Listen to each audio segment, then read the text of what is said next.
un enigmático anillo en una de las osamentas encontradas en Ecuador. Unos símbolos que desconcertaron a los expertos. 12 testigos del pasado ecuatoriano que fueron hallados y nos cuentan sobre sus vidas durante un momento crítico para la civilización en el Nuevo Mundo. Como a veces suele ocurrir, durante el descubrimiento, los medios de comunicación se hicieron eco del fascinante hallazgo, pero de inmediato, como también suele suceder, esos mismos medios no dieron seguimiento al acontecimiento y se quedaron en la bruma que pone el paso del tiempo, las respuestas a los enigmas. ¿Qué pasó con el anillo encontrado, cuyo material era desconocido? No te pierdas ni un minuto de este video, pero antes de entrar de lleno en el tema, nos ayudas mucho regalándonos un like y suscribiéndote al canal. Nada te cuesta y para nosotros es muy importante para continuar produciendo contenido de alto valor como este video que has comenzado a ver. Muy recientemente, en el año 2021, varios medios de prensa ecuatorianos e internacionales tuvieron en sus titulares la noticia: el hallazgo de 12 osamentas en una cancha inca en Latacunga, provincia de Cotopaxi, en el corazón de Ecuador. Este descubrimiento podría arrojar luz sobre los usos y formas de vida en el período intercolonial andino, en el que la investigación académica, hasta ahora, se nutre casi exclusivamente de fuentes históricas. Los restos de hace 500 años fueron hallados en Mulaló, una de las 10 parroquias rurales del cantón Latacunga, a unos 2.900 metros de altitud, en una operación de salvataje arqueológico iniciada durante la construcción de un tanque de agua para riego. Los arqueólogos declararon que este hallazgo representa un gran aporte, porque este periodo en específico es una época poco trabajada arqueológicamente, solo desde el punto de vista de la historia. Se trata de un periodo de unos 100 años que se extiende desde 1450 a 1540 y que cubre la transición del período incaico a la colonia española. A esa conclusión llegaron los investigadores al encontrar algunas vasijas de cerámica típicas de la cultura inca, en las que aparecen también, sorprendentemente, una cruz y una letra W, a la que durante las excavaciones no se les atribuyó ningún nombre en particular o algún sentido. Encontraron, entre otros objetos, aríbalos, una suerte de cántaro de cuello largo y base cónica antiguamente conocido como maca o puñún, que solía ser usado para servir chicha, una bebida tradicional. También se encontraron unas vasijas bíquer, originarias de aquel periodo, sin asas, que servían para beber a modo de vaso. Los arqueólogos expresaron que no se ha visto este tipo de decoración, lo que hace pensar que son de la transición colonial española.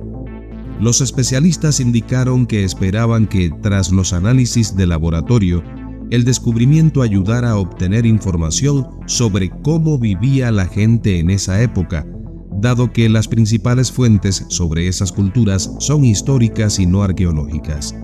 En la provincia de Cotopaxi, donde se hizo el hallazgo en una zona rural a una profundidad de menos de 1 metro, hay otros yacimientos arqueológicos, entre ellos una pared incaica que ha dado paso a varias investigaciones. Además, los hay de otras civilizaciones, porque antes de los incas vivían los panzaleos, una cultura que se extendía desde Quito en el norte hasta Tungurahua en el sur. Con poco presupuesto nacional para la investigación arqueológica, en este caso la alcaldía de Latacunga fue quien dio prioridad a la historia y contrató a un prestigioso arqueólogo ecuatoriano para iniciar un trabajo a fondo. El primer descubrimiento fue el de un cráneo y una vasija, y este se produjo durante un estudio preliminar que condujo a la recomendación de una operación a mayor escala antes de construir el tanque de agua de riego solicitado por la población desde hacía más de 10 años. Entonces descubrieron una cancha inca rectangular de 13 metros de este a oeste y 7 metros de norte a sur, un conglomerado de tierra y arcilla que son las bases de la estructura. Las canchas incas son construcciones muy antiguas. Algunos estudios las fechan en miles de años, que servían como base estructural para viviendas y fortificaciones. Ejemplos de ellas los hay por toda la región andina. Pero a diferencia de las zonas costeras, en la zona alta de los Andes solían ser construidas con piedra. En este caso faltaban los bloques, probablemente porque se los llevaron los moradores del sector para construir casas y solo quedaron muy pocas de las bases. En el recinto descubierto en Múlalo se hallaron 12 osamentas muy deterioradas por el efecto de la filtración de agua, pero tras el análisis de laboratorio se podría determinar si se trataba de un mismo grupo familiar o no. Los expertos aseguraron que lo que estaba en mejor estado eran los dientes de casi todos ellos y dijeron que ese detalle es muy importante por las posibilidades que se abren para los estudios genéticos y morfológicos. Algunas de las conclusiones durante esta etapa inicial de estudio fueron que se trataba de esqueletos de un mismo período, entre 50 y 100 años, pero solo las pruebas de ADN podrían confirmar la relación familiar entre los individuos hallados, el género y su edad.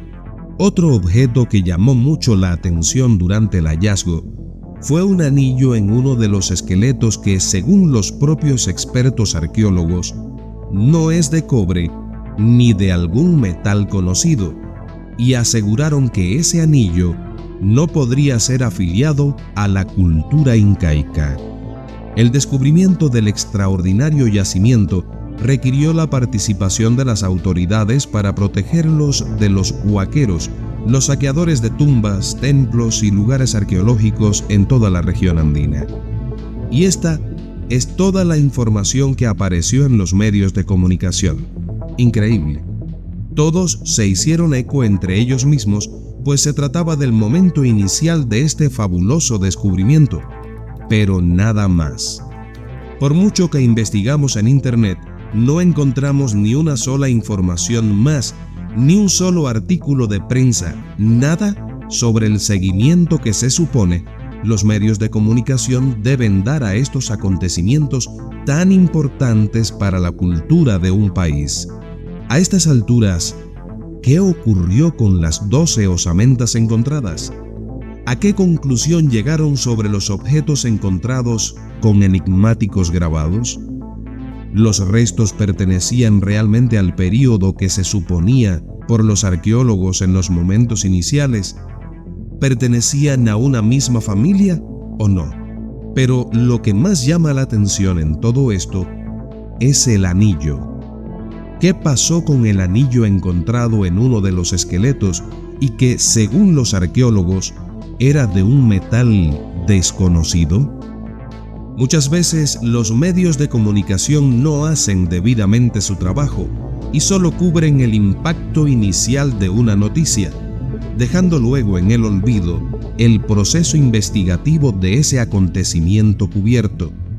Algo tan importante para los ecuatorianos y para el mundo carece de una cantera informativa que permita a los interesados conocer los pasos que se dieron durante esta investigación científica y sus resultados, generándose así un vacío imposible de llenar con el paso del tiempo, más aún tratándose de algo tan enigmático como el mencionado anillo del que, en los únicos artículos que existen sobre este descubrimiento, se afirma que era de un metal desconocido. ¿Qué tan desconocido era ese metal? ¿Encontraron respuestas? ¿Qué pasó con ese anillo que estuvo durante 500 años bajo tierra? Si tú que estás viendo este video conoces detalles sobre esta investigación arqueológica y el destino de aquel enigmático anillo, te agradeceremos que comentes a la comunidad para que tengamos una conclusión al respecto. En lo profundo de las tierras misteriosas de Ecuador, bajo las sombras de las montañas selváticas de La Maná, en la provincia de Cotopaxi, yace un secreto que hace frente a todo lo que creemos saber. Un objeto oscuro, enigmático, que ha dejado a los estudiosos y arqueólogos desconcertados. La pirámide negra. No es un artefacto cualquiera. Su forma y el símbolo que lleva tallado son extrañamente familiares. ¿Acaso es posible que esta pirámide, perdida por milenios, sea la misma que inspiró a la legendaria orden de los Illuminati? Este hallazgo, envuelto en sombras y misterio, está rodeado de 350 artefactos más, todos creados con un metal que parece retar la comprensión humana, un material que brilla en la oscuridad, iluminando las inscripciones de un lenguaje presánscrito, un idioma tan antiguo que apenas ha sido encontrado en unas pocas partes del mundo, y mucho menos en este rincón olvidado de Ecuador. Pero ¿cómo llegó aquí? ¿Quiénes fueron los artesanos de estas extrañas figuras con un conocimiento tan avanzado que parecen haber conversado con las estrellas? La pirámide negra de los Illuminati en Ecuador. La similitud entre esta pirámide y el símbolo de los Illuminati no puede ser ignorada. ¿Cómo es posible que dos culturas separadas por miles de años en diferentes continentes compartan un mismo icono? ¿Qué conexión oculta existe entre el pasado remoto y una orden secreta que ha despertado teorías de conspiración a lo largo de los siglos? La pregunta impacta en nuestras mentes. ¿Es esta pirámide encontrada en Ecuador la fuente original del símbolo que hoy conocemos como el ojo que todo lo ve? Se dice que los 350 artefactos hallados en esa cueva de La Maná no solo son antiguos, son tan viejos que ni siquiera las tecnologías modernas como el carbono 14 pueden datarlos con precisión. No obstante, algunos plantean que los estudiosos han estimado una antigüedad que oscila entre 5.000 y 10.000 años, lo que podría cambiar por completo la historia tal y como la conocemos. Estamos ante una civilización perdida, mucho más avanzada de lo que jamás imaginamos. Pero más aún, el símbolo de los Illuminati comenzó a usarse por ellos el 1 de mayo de 1776 en Baviera, Alemania, cuando la orden fue fundada por Adam Weishaupt, un profesor de Derecho Canónico. Es importante señalar que inicialmente la organización de los Illuminati tenía como objetivo promover los ideales de la Ilustración, como la razón, el libre pensamiento y la separación de la religión de los asuntos políticos y educativos. Con el tiempo, los Illuminati adquirieron una reputación de secretismo y conspiración, lo que ha alimentado numerosas teorías sobre su influencia en eventos globales. Pero, volviendo al tema, los Illuminati surgieron en el año 1776 y la pirámide negra encontrada en Ecuador, según las escasas fuentes que existen sobre este tema, está datada en 5.000 a 10.000 años. ¿Podría ser realmente esta intrigante pirámide la inspiración para la simbología Illuminati? Las figuras halladas en la cueva de La Maná en Ecuador representan seres humanoides, pero no son completamente humanos. Según quienes han investigado estos artefactos, las posturas y miradas de estos seres humanoides están orientadas hacia las estrellas, hacia la constelación de Orión específicamente, un punto en el cielo que para muchos ha sido objeto de culto y reverencia en civilizaciones de todo el mundo. ¿Es posible que esta pirámide y estos artefactos revelen un conocimiento astronómico perdido? ¿Un conocimiento transmitido por seres de otro mundo? Más intrigante aún es la inscripción encontrada en la base de la pirámide. Un mensaje que parece contener un eco de otro tiempo, en una lengua anterior al sánscrito, pero que fue traducido por el profesor Kurt Schumann. El Hijo de Dios viene en Orión. ¿Qué significa este enigmático mensaje? ¿Acaso habla de un ser que descendió de los cielos en un tiempo inmemorial? ¿Es este ser el verdadero origen de los mitos que asociamos con las deidades de antiguas civilizaciones? Pero hay un detalle más intrigante aún. El supuesto mensaje no dice el Hijo de Dios viene de Orión, sino viene en Orión. ¿No te hace pensar? El misterio se profundiza cuando nos damos cuenta de que este idioma presánscrito, según los que han investigado estos temas, no es exclusivo de la Maná. Ha sido encontrado en el Valle del Indo, en Malta, en Noruega, lugares muy distantes, desconectados en la superficie, pero que parecen estar unidos por una red oculta de conocimiento ancestral. ¿Es posible que estas culturas, separadas por océanos y continentes, compartieran un mismo origen? La pirámide negra no solo guarda secretos de una civilización al parecer desaparecida, también parece desafiar las nociones modernas de historia. ¿Cómo es que un símbolo que hoy asociamos con los Illuminati aparece en una cultura presánscrita de hace miles de años? ¿Es posible que esta orden secreta haya tomado su simbología, como ya dijimos, de una civilización mucho más antigua, de un tiempo en el que el ser humano todavía no comprendía los misterios del universo?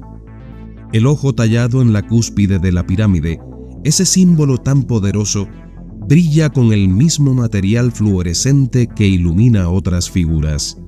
Pero lo más inquietante es su mensaje, una conexión directa con Orión, con las estrellas, con un ser que parece haber venido de las profundidades del cosmos. ¿Es esta pirámide una prueba de contacto extraterrestre? ¿O quizás es el legado de una civilización tan avanzada que su conocimiento ha quedado enterrado, esperando a ser redescubierto por aquellos que se atrevan a mirar más allá de la superficie de la historia? Este enigma parece extenderse por todo el mundo, oculto a plena vista. ¿Qué relación existe entre los Illuminati y esta pirámide? ¿Por qué ese símbolo, ese ojo, ha sido adoptado como insignia de una orden que, según algunos, controla el destino de la humanidad desde las sombras? El misterio de la pirámide negra no ha hecho más que comenzar. Las preguntas que surgen de este hallazgo son tantas como las estrellas en el cielo. ¿Qué secretos oculta esta pirámide negra que lleva miles de años en silencio? ¿Qué verdades han sido enterradas junto a estos antiguos artefactos? ¿Y hasta dónde llegará nuestra comprensión cuando finalmente desvelemos el significado de este oscuro y fascinante símbolo? Existe muy poca información sobre este descubrimiento, e incluso nosotros no pudimos acceder a información que infiera el lugar donde se encuentra esta pirámide negra en la actualidad. ¿Es cierto todo esto? Y si es cierto, ¿por qué no existen pronunciamientos de organismos oficiales? Ecuador ha sido escenario permanente de descubrimientos muy importantes a lo largo de su historia. Por solo mencionar algunos, la Cueva de los Tallos, de la que tenemos un video en nuestro canal que te invito a ver, y la recientemente encontrada ciudad de más de 2500 años de antigüedad, oculta bajo el espeso follaje de la Amazonía ecuatoriana, de la que también tenemos un video en nuestro canal, hasta innumerables mamíferos, insectos, especies de orquídeas, entre otros, que han avivado los deseos de exploración de múltiples exploradores y científicos del mundo entero.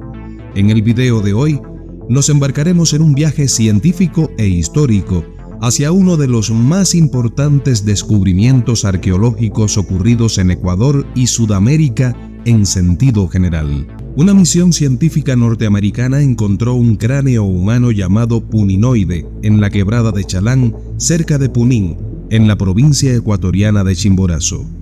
Uno de los naturalistas de la expedición manifestó que cuando se extrajo el cráneo, se encontraba húmedo y excesivamente frágil.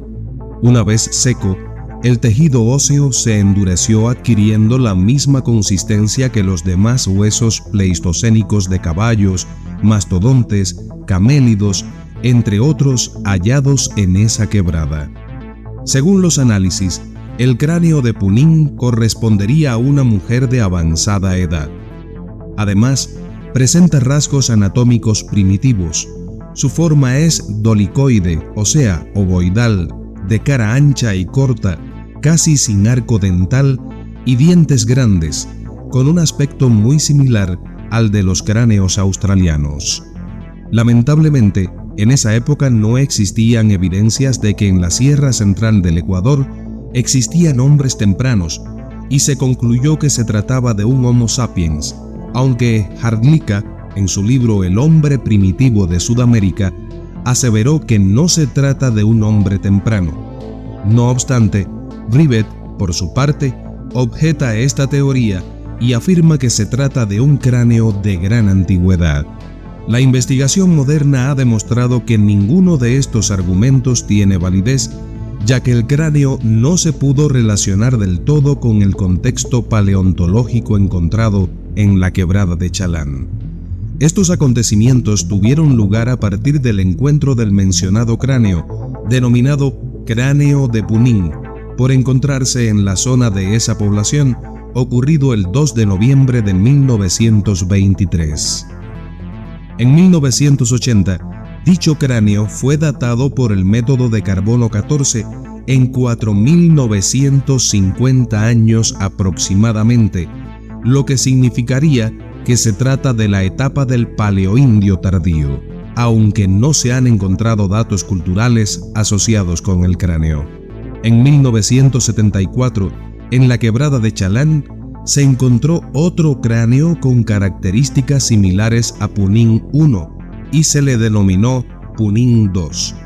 A diferencia del primer cráneo, este fue encontrado con varios huesos humanos y se analizó un fémur que fue datado en 1240 años antes de Cristo, que corresponde al período formativo.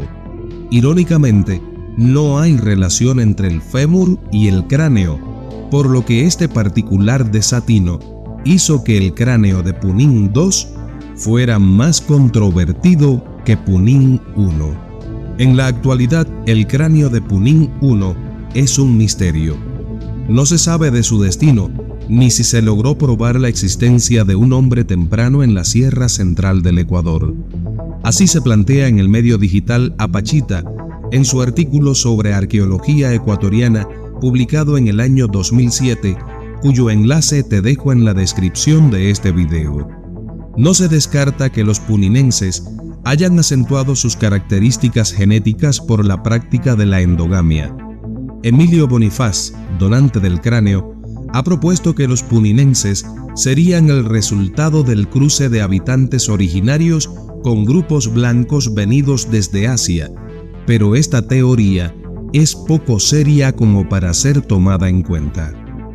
La quebrada de Chalán es uno de los sitios paleontológicos más interesantes del Ecuador. En ella se han encontrado varios fósiles de fauna pleistocénica, pero no se les ha dado mucha importancia. En 1871, Wolf mencionó esta quebrada en su intento por determinar la edad de las erupciones volcánicas. Reconoció el carácter pleistocénico de varios fósiles, como el mastodonte de nombre científico Mastodon andium, un caballo extinto, Equus andium, y un armadillo, Dasypus magnus, por encontrarse inmersos en tobas volcánicas del Cuaternario. Wolf afirmó que este sitio podría ser el más antiguo en fauna pleistocénica en todo el Ecuador. Reis Blanco investigó también la fauna pleistocénica del Ecuador en Quito y Riobamba, realizando un estudio más exhaustivo en la quebrada de Chalán, especialmente de los caballos pleistocénicos.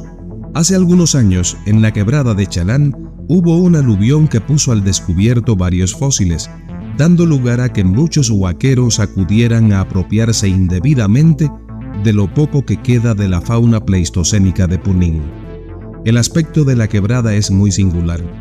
En las paredes del río, ahora seco, se pueden apreciar claramente los huesos que sobresalen a manera de ganchos de ropa, y en la orilla de la quebrada hay varios cráneos y huesos sueltos, algunos de ellos erosionados por el agua. Aunque nos propusimos encontrar más información sobre este importante hallazgo en Ecuador, no pudimos encontrar una fuente confiable que nos indicara el destino del cráneo de Punín, y el artículo sobre el que hemos trabajado para la producción de este video fue escrito hace varios años, por lo que es momento de que tú entres en acción y comentes qué ocurrió con ese cráneo, si es que lo sabes, cráneo tan importante para la historia y las ciencias a nivel mundial. ¿Sabes dónde se encuentra? Nos ayudarás mucho aportando datos que redondeen el contenido de este video.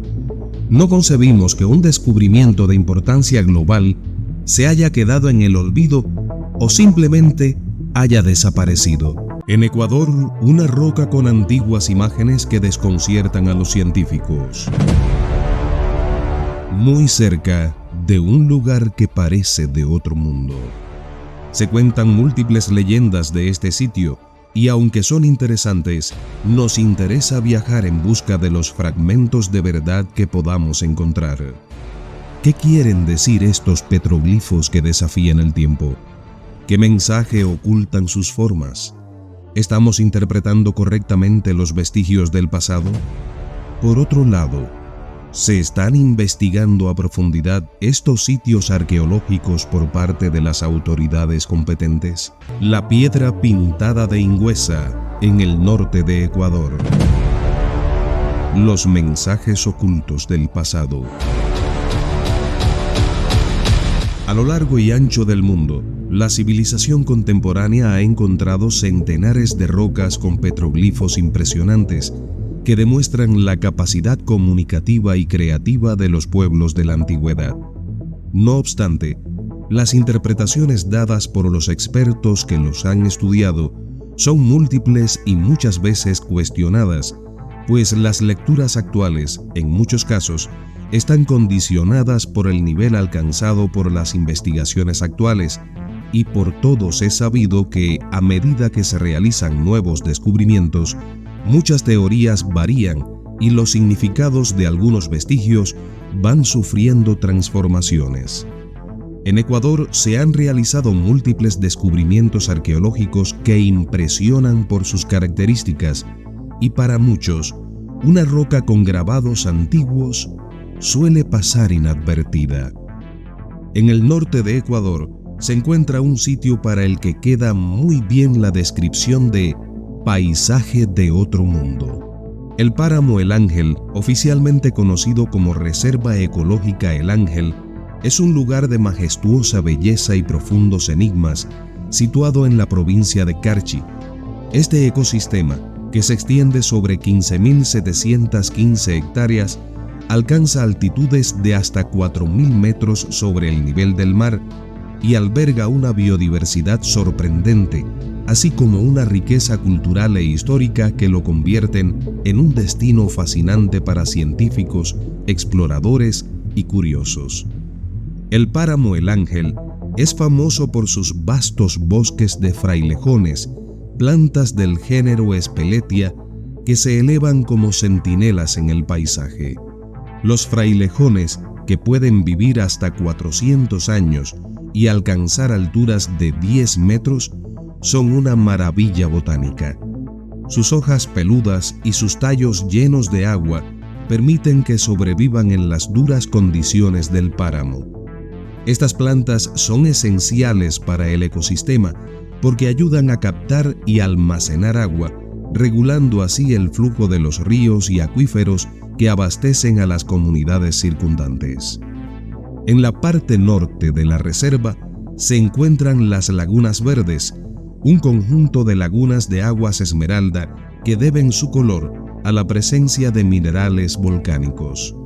Estas lagunas no solo son un espectáculo visual, sino que también están rodeadas de leyendas. Se dice que en sus profundidades habitan espíritus guardianes que protegen el páramo y sus secretos. La piedra pintada de San Isidro, o piedra pintada de Ingüesa es otro misterio del páramo.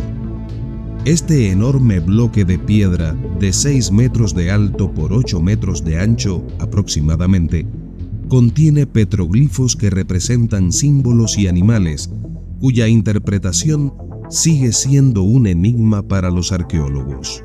De esta gran roca se conoce que fue descrita alrededor del año 1840 y unos 50 años después, el historiador González Suárez la visitó y la registró. Según plantean algunos investigadores, esta roca fue expulsada por la antigua erupción de un volcán del sector y desde entonces se ha mostrado ante los ojos de los primeros pobladores del lugar y de nosotros en la actualidad. En las últimas décadas, algunos estudios científicos han intentado desentrañar los secretos de los petroglifos de la piedra pintada de Ingüesa. Arqueólogos y antropólogos han planteado teorías que van desde representaciones astronómicas hasta mapas rituales. Un estudio reciente sugiere que estos grabados podrían estar alineados con constelaciones visibles desde el páramo durante ciertas épocas del año, indicando entonces un profundo conocimiento astronómico de las culturas precolombinas de la región, en este caso, aparentemente, de los pastos. Según hemos podido apreciar durante la investigación que hemos realizado para producir este video, realmente los estudios a los petroglifos de esta roca no han sido suficientes y personas vinculadas con la historia de la región aseguran que falta mucho por descodificar en la misma. En la actualidad, la piedra pintada de Ingüesa se encuentra al interior de una propiedad privada, aunque sí puede ser visitada porque los sitios arqueológicos son propiedad del Estado ecuatoriano.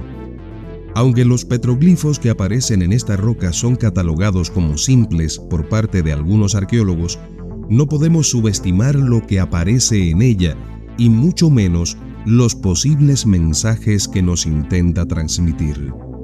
Recordemos que durante muchos años, los jeroglíficos egipcios, los más estudiados por los expertos en el mundo, han sido investigados y cada día surgen nuevas incógnitas y estas, en la mayoría de los casos, aparecen en aquellos trazos y grabados de menor complejidad, lo que nos alerta sobre la importancia de prestar mucha atención a los detalles aparentemente insignificantes.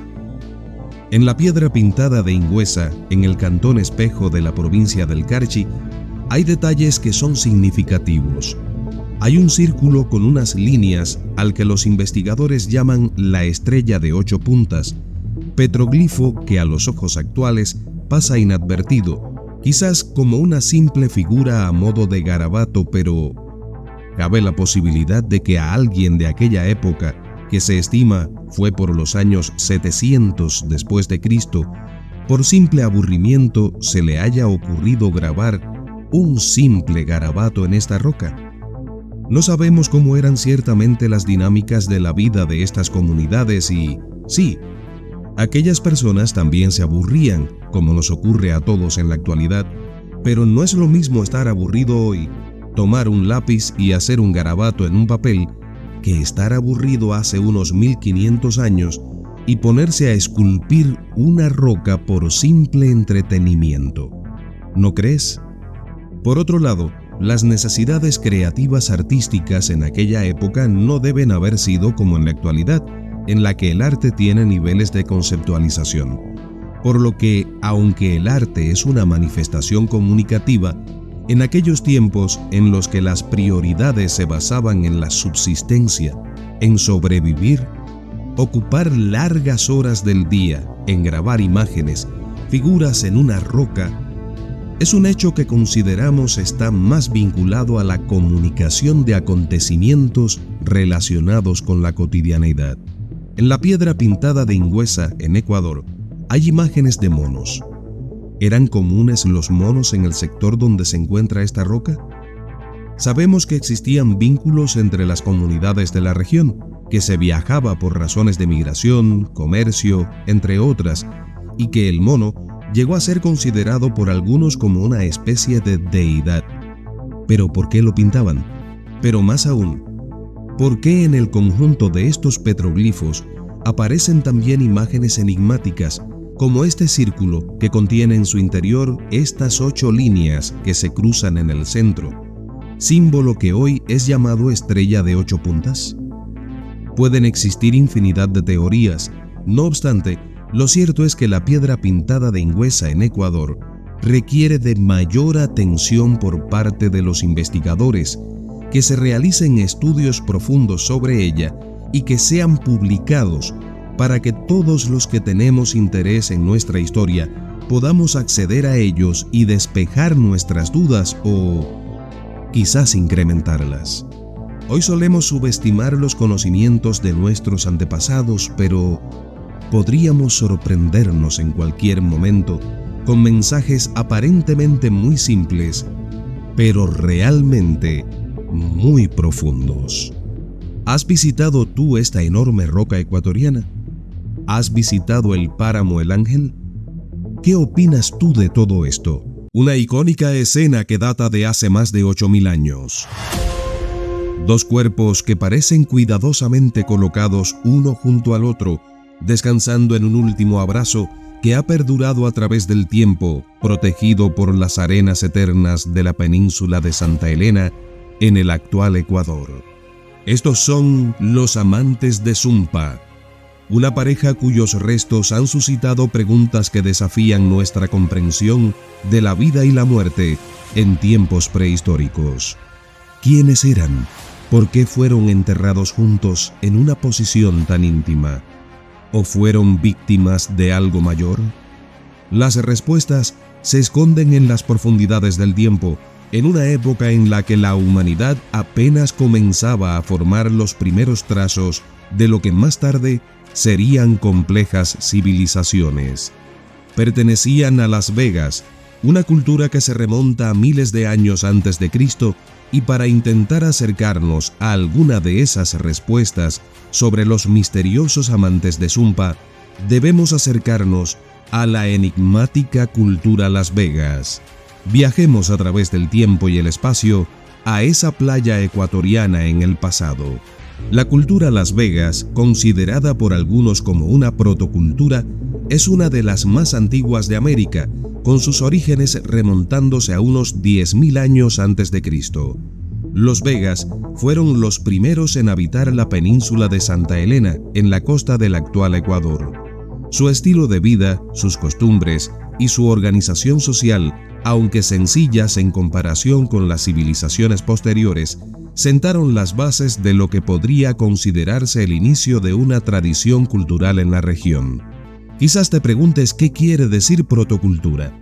Este término sugiere que esta cultura incipiente, Las Vegas, poseía elementos básicos de organización social, tecnología y creencias, pero que aún no había alcanzado el nivel de desarrollo que caracterizó a una cultura completamente formada.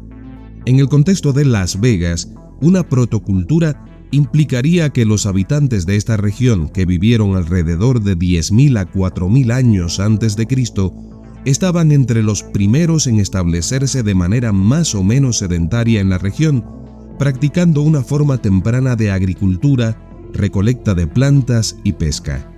A pesar de no haber desarrollado aún una compleja organización social, estructuras arquitectónicas significativas o una tecnología avanzada, estos primeros pobladores ya comenzaban a formar la base de lo que luego podría evolucionar hacia una cultura más compleja.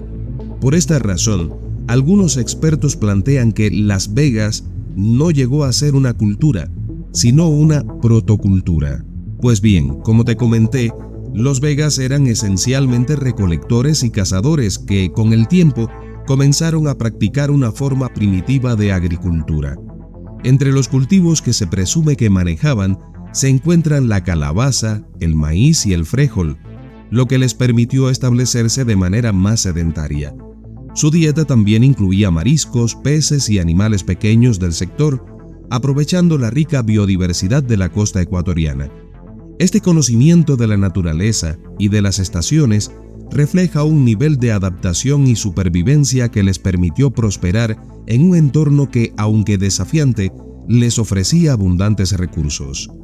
En cuanto a su vestimenta, los vegas probablemente utilizaban materiales naturales disponibles en su entorno como hojas, cortezas de árboles y pieles de animales para confeccionar sus ropas. Sin embargo, debido a la falta de evidencias directas sobre sus atuendos, gran parte de esto se basa en comparaciones con otras culturas prehistóricas y en inferencias de los restos arqueológicos hallados. La organización social de los vegas, aunque no tan compleja como la de las civilizaciones posteriores, muestra signos de jerarquías incipientes. Vivían en grupos pequeños, probablemente liderados por ancianos o individuos con habilidades especiales, como cazadores o curanderos.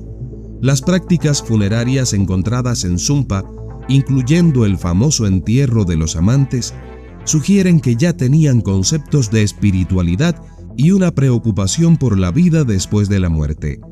Estos ritos funerarios, que incluyen el uso de piedras y conchas en los enterramientos, podrían indicar creencias en la protección de los cuerpos o en la necesidad de preparar a los difuntos para un viaje hacia otra vida. La protocultura de Las Vegas, como sugiere el término, no alcanzó el nivel de desarrollo que más tarde caracterizaría a civilizaciones como la Valdivia, que floreció en la misma región varios milenios después. Esto lleva a algunos arqueólogos a debatir si los vegas pueden ser considerados una cultura en pleno derecho o simplemente un paso preliminar hacia la formación de una civilización más compleja.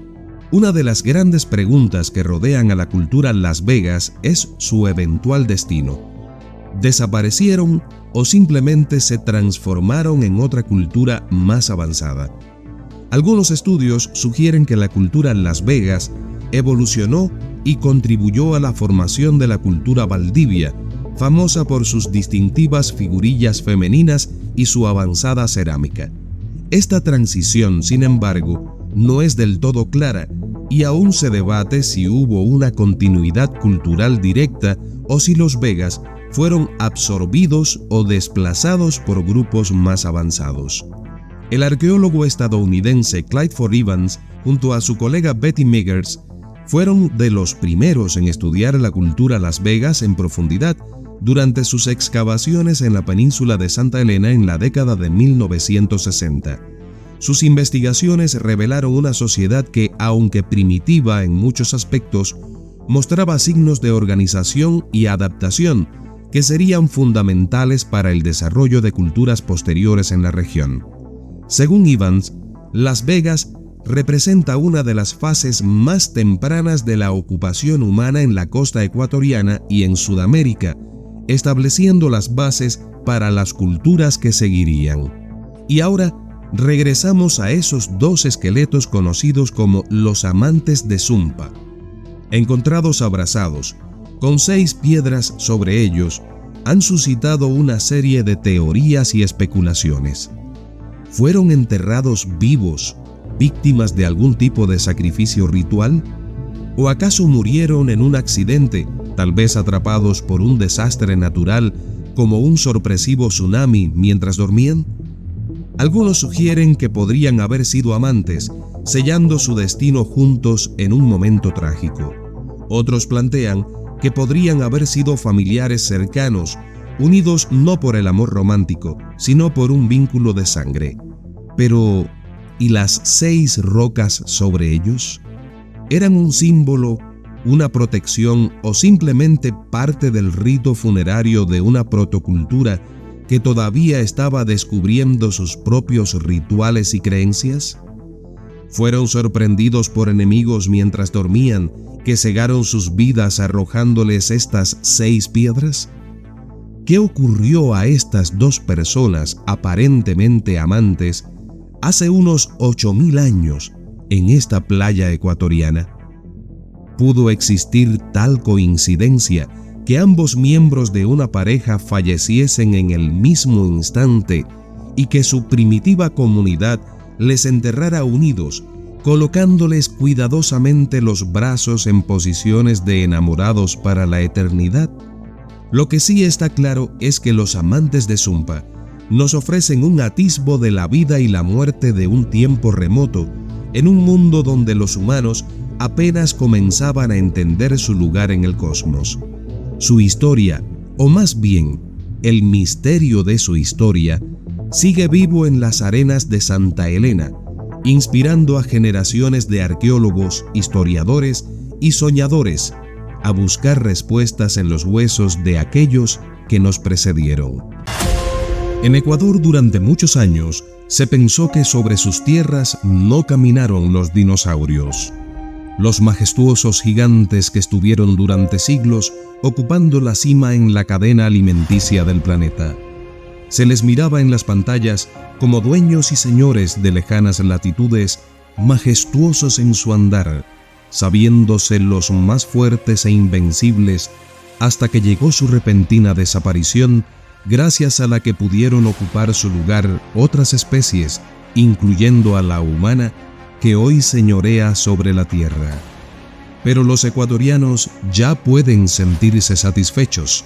En el territorio de ese país sí existieron los dinosaurios. Ya hay pruebas de que estos enormes reptiles deambularon por Ecuador, claro que hace muchos años. Yamanasaurus lojaensis se denominó a los restos fósiles del dinosaurio que fue encontrado por primera vez en Ecuador en la parroquia Yamana del cantón Paltas en la provincia de Loja. El hallazgo fue el resultado de una investigación en la que participaron los geólogos lojanos John Soto Luzuriaga, Galo Guamán Jaramillo y José Tamay Grande, docentes del Departamento de Geología y Minas de la Universidad Técnica Particular de Loja, y los paleontólogos e investigadores argentinos del CONICET y la Fundación Azara, Sebastián Apesteguía y Pablo Gallina, respectivamente. Los investigadores analizaron 2 vértebras del sacro, una de la cola y restos del húmero, radio y tibia de esta especie de dinosaurio que pertenecía al grupo de titanosaurios, que data de hace nada más y nada menos que 85 millones de años atrás y era de huesos cortos y pequeños. Determinaron que el dinosaurio alcanzaba 6 metros de largo y 2 metros de alto y que todo su cuerpo se encontraba lleno de pequeños huesos como armadura. El hallazgo de los elementos fosilizados lo realizó tiempo atrás Víctor Francisco Seri Ríos, morador de la zona de Yamana, quien recorriendo la cuenca seca de un arroyo, encontró unos huesos en una pared rocosa que extrajo como parte del descubrimiento.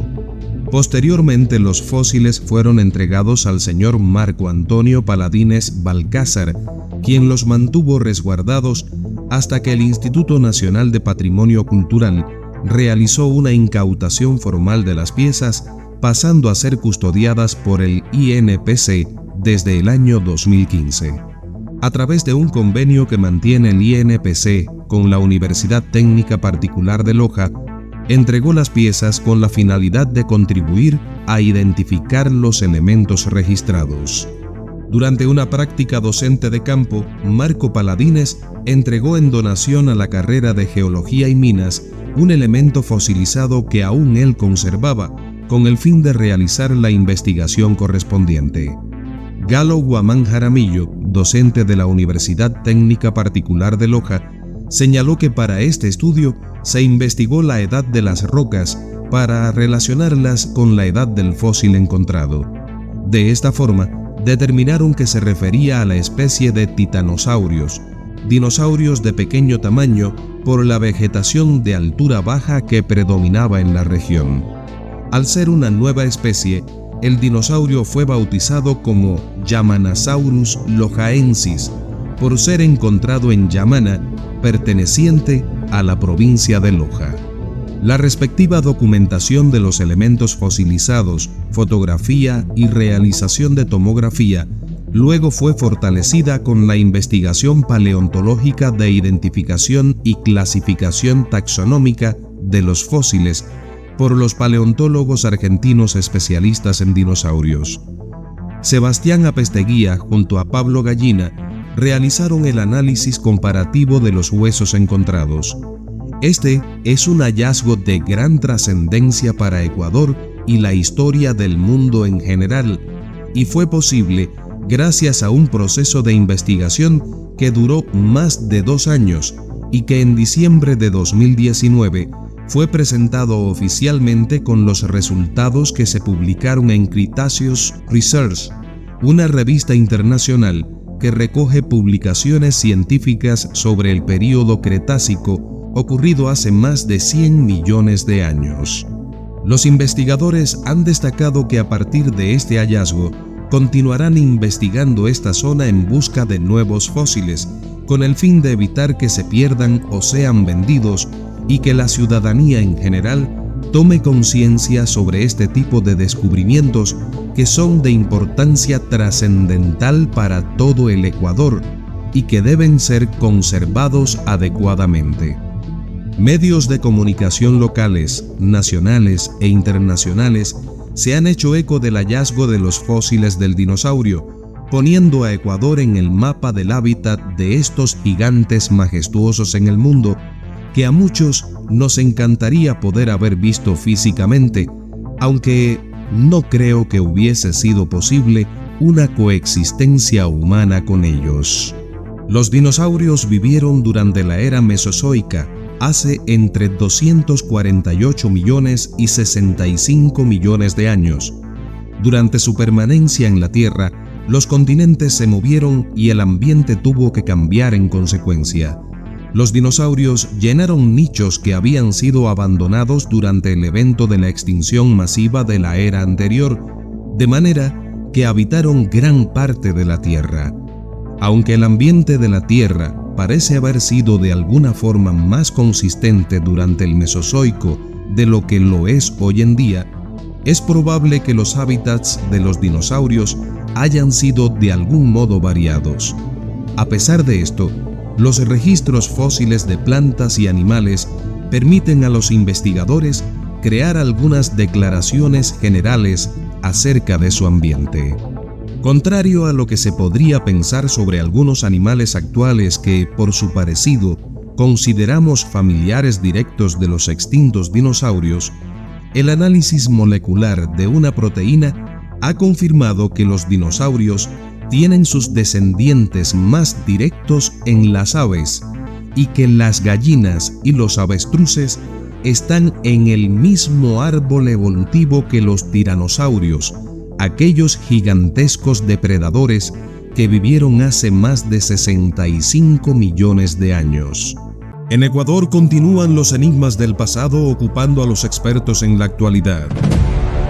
La momia de Guano, uno de los cantones de la provincia de Chimborazo, una de las momias más famosas de Ecuador, ha abierto una incógnita sobre su identidad tras un reciente análisis a su vestimenta que ha hecho tambalear la creencia de que pertenecía al fraile español Lázaro de Santofimia.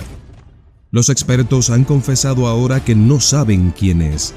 De 156 centímetros de alto, con ancho de tórax de 36 centímetros y cabeza de 32 centímetros, la momia fue hallada en 1949, mientras se removían los escombros de un terremoto, y por su estado natural de momificación, se convirtió en la primera de su tipo en el país equinoccial.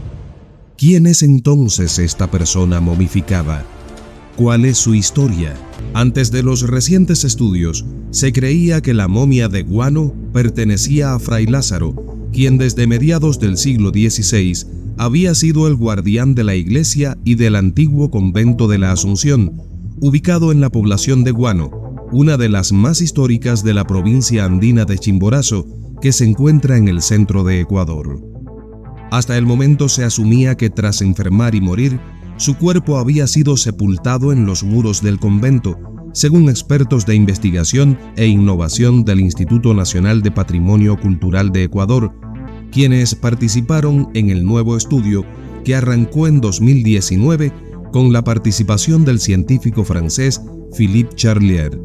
Los especialistas ampliaron estudios realizados por la National Geographic, que entre 2013 y 2014 sacó radiografías de la momia, y por la Universidad San Francisco de Quito, que en 2019 hizo tomografías para tratar de entender a un nivel más allá de lo visible todas las patologías que tenía este individuo. Las primeras conclusiones del nuevo estudio dan cuenta de un caso bastante temprano de artritis reumatoide y que la causa de muerte probablemente está ligada a una infección bucal muy fuerte que tiene además relación con el pañuelo que tiene la momia en la cara. El Instituto Nacional de Patrimonio Cultural del Ecuador tomó muestras de la ropa, pues la manera en que está hecha habla mucho del momento histórico y podría brindar información detallada sobre aspectos fundamentales relacionados con la fecha de fallecimiento de este individuo. Sumando la datación de carbono 14, que arrojó un rango entre 1735 y 1802, y el estudio del tipo de prendas, de algodón, algunas hechas a máquina, se ubica a la persona en un período en el que ya está empezando una cierta industria textil en el mundo. La ropa que usa la momia de guano puede ser de una persona del clero que habitaba en ese espacio, según plantean los expertos, pero dicen además que no es necesariamente de San Lázaro, que vivió en 1600. Con esos sorpresivos datos comenzó la gran incógnita: ¿quién es la momia?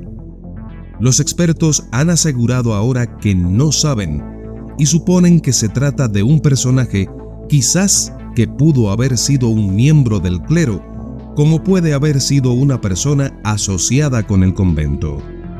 La famosa momia ha sido sometida a minuciosos estudios de ADN y los resultados apuntan a una ascendencia mixta. Por ello, especulan que se trataba de una persona mestiza con más ascendencia europea que indígena, pero mestiza. Y este dato es crucial para que todo se haya tambaleado con referencia a las anteriores hipótesis, porque si el ADN de la momia indica que se trata de una persona mestiza, los expertos creen que lo más probable es que no sea San Lázaro, aunque tampoco se atreven a asegurarlo completamente. Estos especialistas dijeron que si encuentran otro registro que diga que la fecha en que tienen marcada la muerte de San Lázaro es incorrecta, o que alguien hace una nueva datación de carbono y obtienen fechas que compitan, siempre se puede revisar, aunque el estudio, hasta este momento, indica que en efecto, la momia de guano no es San Lázaro. Entre todo esto, surge también otra pregunta: ¿cómo es posible que esta momia se haya conservado tan bien tras haber estado sepultada en las paredes de un convento durante siglos? Pues todo ha sido gracias a la cal. ¿Sí? Debido a la gran cantidad de cal que había en el convento, la momia que se conserva en guano es totalmente natural. No ha tenido la ayuda del hombre. Nadie la momificó, según los investigadores durante su estancia en el museo, situado en el complejo arqueológico La Asunción, que incluye la primera iglesia franciscana de Guano, a 3 horas de Quito, la capital de Ecuador. Allí, la momia está extendida en cúbito dorsal, boca arriba, con la cabeza semi-inclinada hacia adelante, tiene los brazos cruzados y se puede incluso ver parte de la piel momificada y de los huesos expuestos, sobre todo de las piernas. Con un escáner, los expertos descubrieron que la momia conserva múltiples órganos casi intactos. El estado de conservación de la momia es realmente sorprendente, y aunque el nuevo estudio abrió un enigma sobre su identidad, la datación permitió descartar la hipótesis de que podía ser el eslabón perdido para comprender la expansión en Europa de la poliartritis reumatoide. Llegados a este punto, se hace necesaria una invitación. La momia de guano, no solo por su historia y su alto grado de conservación, sino también por su significación para el Cantón Guano y para todo el Ecuador, merece ser visitada. Estar allí para verla personalmente, pues es sin dudas un patrimonio histórico del país. Y bien, ¿qué te ha parecido este enigma de la momia de guano en Ecuador? Te leo en los comentarios. Además, regálanos un like, suscríbete al canal y comparte este video en tus redes sociales. Pronto, volvemos con más.